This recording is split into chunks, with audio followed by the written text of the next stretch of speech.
Hello সবাই, কেমন আছেন? আশা রাখছি সবাই ভালো আছেন।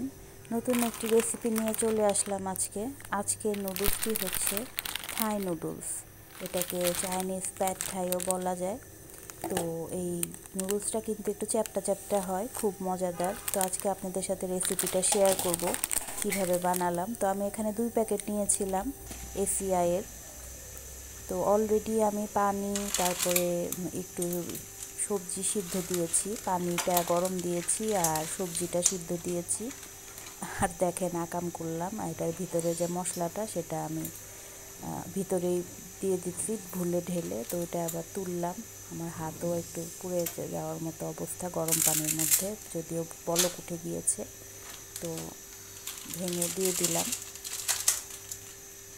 2 প্যাকেট। তো বিকালে সন্ধ্যার দিকে মনে হয় কি একটু এটা খাই একটু ওইটা খাই। তো আমাদের বাসায় সবাই খুব নুডলসটা পছন্দ করে। তো এটা যেহেতু একটু ডিফারেন্ট এবং এটা একটু বেশিক্ষণ ধরে আপনারা ফুটাবেন, প্রায় 10 মিনিটের মতো, 8 থেকে 10 মিনিট ফুটাতে হবে, একটু মোটা। আর ভেঙে দিলে ভালো হয়, যে জিনিসটা প্লেটে বাটতে তাহলে সুবিধা হয়। আর এদিকে সবজি বলতে আলু আর ফুলকপি দিয়েছি, একটু গাজর দেওয়া যেতে পারতো, আরও আপনারা মন মতো যা ইচ্ছা সেই সব জিনিসপত্র দিতে পারেন। তো এই যে স্ট্রেইনারে করে সিদ্ধ হয়ে গেছে, এটা জাস্ট পানিটা নিগড়িয়ে ফেলে।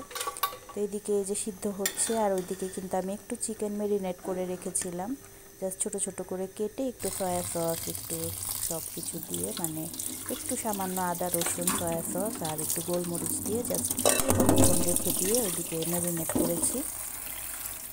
হ্যাঁ, 10-15 মিনিট হবে। তো এই যে নুডলসটা সিদ্ধ হয়ে গিয়েছে। তো সিদ্ধ হওয়ার পরে পানিটা জাস্ট ঠান্ডা পানি দিয়ে ঝরিয়ে নিলাম। তো তেলে এখন পেঁয়াজ দিয়ে দিব। তেলটা একদম পরিমাণ মতো, আপনারা যে যেমন খান ঠিক তেমনই। আপনারা চাইলে বাটার দিয়েও করতে পারেন, যারা স্বাস্থ্য সচেতন আছেন। আমি তো এক এক সময় এক একটা ইউজ করি, বাট বাটার দিলে টেস্টটা অনেক মজা হয়।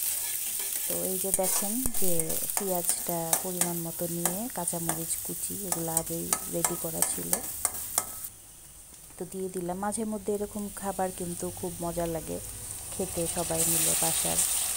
তো আমি কিন্তু এটা অনেক রাত্রে করেছি কিছুদিন আগে। তো আপনাদের সাথে একটা রিলসও শেয়ার করেছিলাম, তো সেটা রেসিপি আজকে চিন্তা করলাম যে আপনাদের সাথে শেয়ার করি। এডিট করার সময় চিন্তা করছিলাম যে বেশ কিছুদিন হয়ে গেছে, আপনাদেরকে বলেছি, তো শেয়ার করছি। আমার ফ্রিজটা রান্নাঘরেই, এখানে একটু ফিশ সসটা দিব, এটা কিনেছি। ফিশ সসটা দিলে না, এটা চাউমিনে সব কিছুতে কিন্তু দেখবেন, চাউমিন, নুডলস, একটু ফিশ সসটা দিলে মজা লাগে। তো ফিশ সসটা দিলাম। ফিশ সসের টেস্টটা একটু ডিফারেন্ট ফ্লেভার আনে।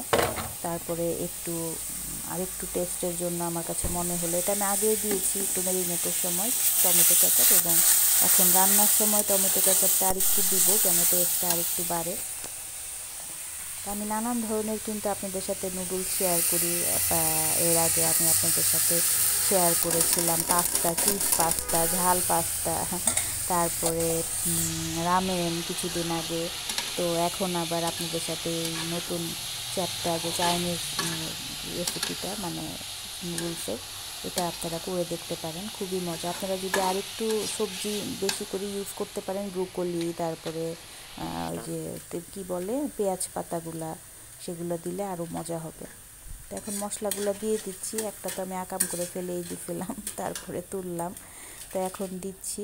তো এক হাতে আসলে ভিডিও করছিলাম, তো এখন আবার আমার মেয়েকে দিয়ে একটু বললাম যে তুমি একটু করে দাও। তো ছোট মানুষ, ও যতটুকু পারে করেছে। সব সময় মনে হয় কি যে স্ট্যান্ড ইউজ করতে ইচ্ছা করে না, আলসামি লাগে কেন জানি। আমি কিন্তু ইচ্ছা করলে অনেক ভিডিও করতে পারি, জানেন, এই একটা আলসামিতে আমার করা হয় না। তারপরে তো এডিট করার সময় দেখেন কত রকমের, মানে কত জায়গায় যে এডিট করতে হয়। একটু লবণ দিয়ে দিলাম, যেহেতু soya sauce, oyster sauce use করেছি, তো একটু তো লবণ থাকেই। তো আমি আরেকটু সামান্য দিলাম, কারণ নুডলসে লবণ দিই নাই।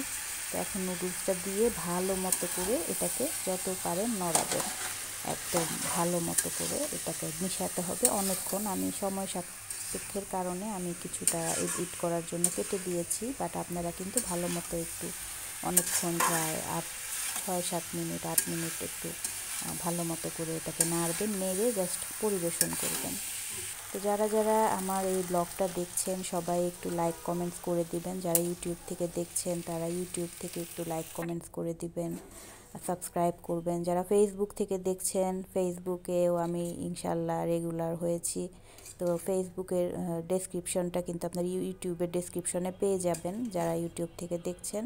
আর ফেসবুকে থেকে যারা দেখছেন তারা কিন্তু ডেসক্রিপশনে অ্যাবাউটে আমার ইউটিউবের লিঙ্কটা পেয়ে যাবেন, সেখান থেকে আমাকে সাবস্ক্রাইব করতে পারেন আপনারা। তো ধন্যবাদ সবাইকে, ভালো থাকবেন, অসংখ্য ধন্যবাদ। আল্লাহ হাফেজ।